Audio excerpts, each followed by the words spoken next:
मैं यह क्या सुन रहा हूँ माँ? कामनी पति का घर छोड़कर आ गई है। फौरन उसे भेजो वरना हमारी बहुत बदनामी होगी। अमित की गुस्से से भरी तेज आवाज मनोरमा के कानों से टकराई। फोन पर क्यों इतना चिल्ला रहा है? थोड़ा शांत हो जा।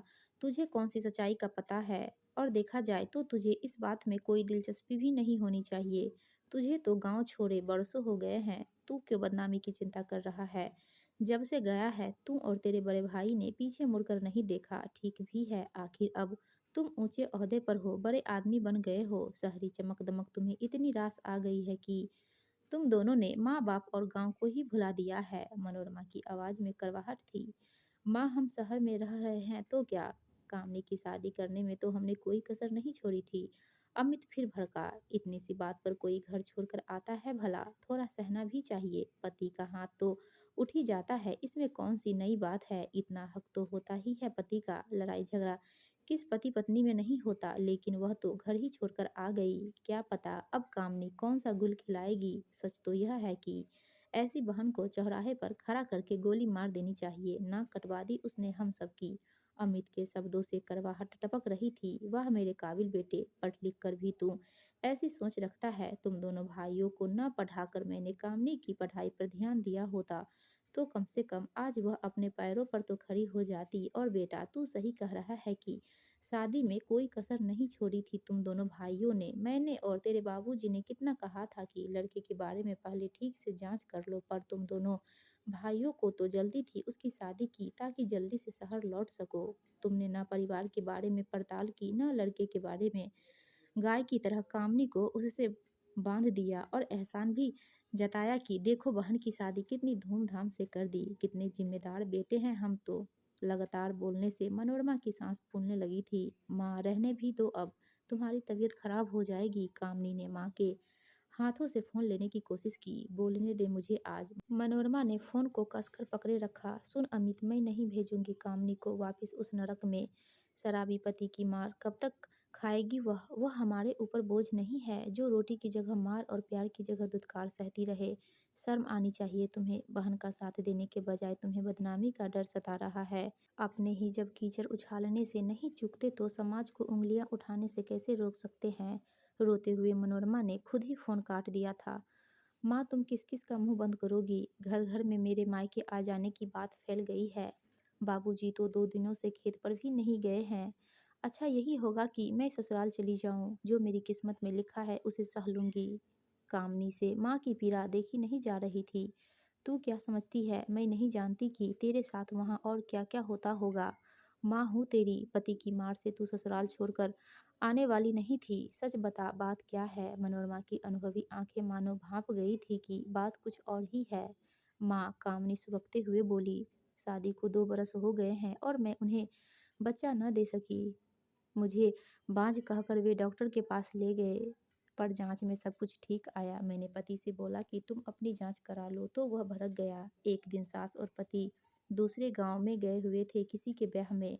रात को ससुर ने मेरे साथ ज़बरदस्ती करनी चाही।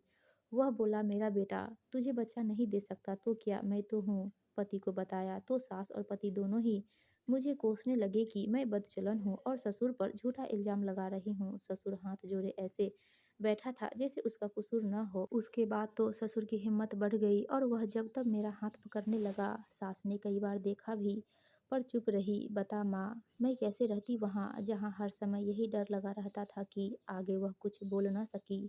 मनोरमा कुछ कहती कि तभी मोहन वहाँ आ गए।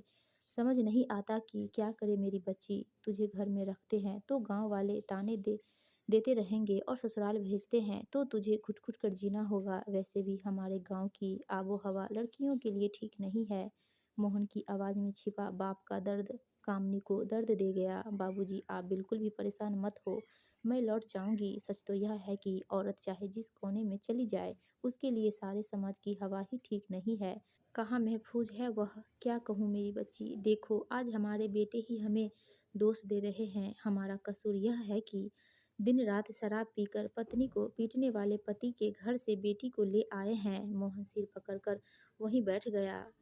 तेरे दोनों भाइयों को पढ़ाने की खातिर तेरी पढ़ाई बीच में ही छुड़वानी पड़ी और देखो वही तेरे लायक भाई तेरे दुश्मन बैठ बैठे हैं। मनोरमा के आंसू रुकने का नाम ही नहीं ले रहे थे। माँ तुम जरा भी चिंता मत करो, मैं तुम पर बोझ नहीं बनूंगी, मैं कुछ न कुछ काम जरूर ढूंढ लूंगी, कामनी ने कहा। कामनी ने ठान लिया था कि वह बेबसी और लाचारी का दामन नहीं थामेगी, वह जिएगी और अपने माँ बाबू का सहारा भी बनेगी। सफर आसान न था क्योंकि उसके पास कोई ऐसी डिग्री नहीं थी जिसके बल पर नौकरी कर लेती, और न ही उसके पास पैसा था जो कोई कारोबार शुरू कर पाती। कामनी गांव में काम ढूंढने निकली तो मर्दों की गंदी नजरें और फिक्रे उसका पीछा करते। अरे पति को छोड़ आई, इसमें ही दोष होगा, तभी तो पति मारता था।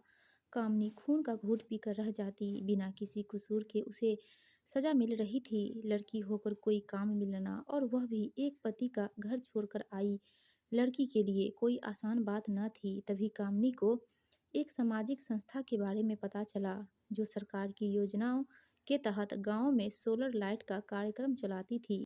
वह उससे जुड़ गई। तभी समाज उस पर हंसा कि देखो एक लड़की होकर कैसा काम कर रही है। पर कामनी ने किसी की परवाह नहीं की। माँ ने जब कामनी के इस फैसले पर सवालिया नजरों से उसे देखा तो वह बोली, माँ किसने कहा कि यह काम केवल मर्द ही कर सकते हैं। अब औरत भी किसी काम में मर्दों से कम नहीं है। फिर माँ कभी न कभी तो किसी को इस सोच को तोड़ना होगा। औरत क्या सिर्फ पीटने के लिए ही होती है। ससुराल वालों ने जब यह सुना तो वे बहुत बिगड़े और फौरन उसे वापस ले जाने के लिए पति आ पहुंचा। वह बोला, बहुत पर निकल आए हैं तेरे मायके आकर, चल वापस वरना मुझसे बुरा कोई नहीं होगा। वह उस पर हाथ उठाने ही वाला था कि मनोरमा ने उसका हाथ पकड़ लिया। खबरदार, जो मेरी बेटी को मारने की कोशिश की तो सीधे थाने पहुंचा दूंगी। माँ बेटी का यह भयानक रूप देख पति वहां से भाग गया। धीरे धीरे कामनी ने सोलर लाइट से जुड़ा हर काम सीख लिया और उसे यह काम करने की धुन सवार हो गई। बस इसी धुन में उसने सोलर लाइट का कार्यक्रम शुरू कर दिया। वह गांव गांव जाकर सोलर लाइट, सोलर चूल्हे, सोलर पंखे लगाने लगी। उसकी लगन और मेहनत देखकर गांव वालों के ताने तो बंद हो ही गए, साथ ही उसकी जैसी सताई हुई और भी लड़कियां उसके साथ जुड़ गई। गांव की औरतों में अपने हक के लिए लड़ने की जैसे एक क्रांति सी आ गई। गांव के लोग जो उसे बुरी नजरों से देखते थे, उन्होंने उसे सोलर दीदी के नाम से बुलाना शुरू कर दिया। गांव में सोलर लाइट खराब हो, पंखा खराब हो या कुछ और, बस लोग सोलर दीदी को फोन मिलाते और वह पूरे जोश से अपने बैग में औजार रख अपनी स्कूटी पर दौड़ी चली जाती। मैं बहुत खुश हूँ कामनी कि तू अपने पैरों पर खड़ी हो गई है, लेकिन बेटी अकेले जिंदगी काटना आसान नहीं है। तू कहे तो मैं कहीं और तेरे लिए रिश्ते की बात चलाऊं। तेरा तलाक हुए भी 2 साल हो गए हैं। माँ की आंखों में अपने लिए गर्व देख कामनी की आंखें भर आई। माँ तुमने और बाबूजी ने मेरा साथ देकर ही मुझे इस मुकाम पर पहुंचाया है। अगर तुम दोनों ही मुझे घर से निकाल देते तो मैं कुछ भी नहीं कर पाती, बस किसी दिन कहीं कुएं या तालाब में मरी मिलती। और माँ एक बार शादी करके देख तो लिया। अभी भी हमारे समाज में औरत या तो बिस्तर पे ले जाने के लिए होती हैं या फिर बच्चा पैदा करने के लिए। मुझे ऐसी ज़िंदगी नहीं चाहिए।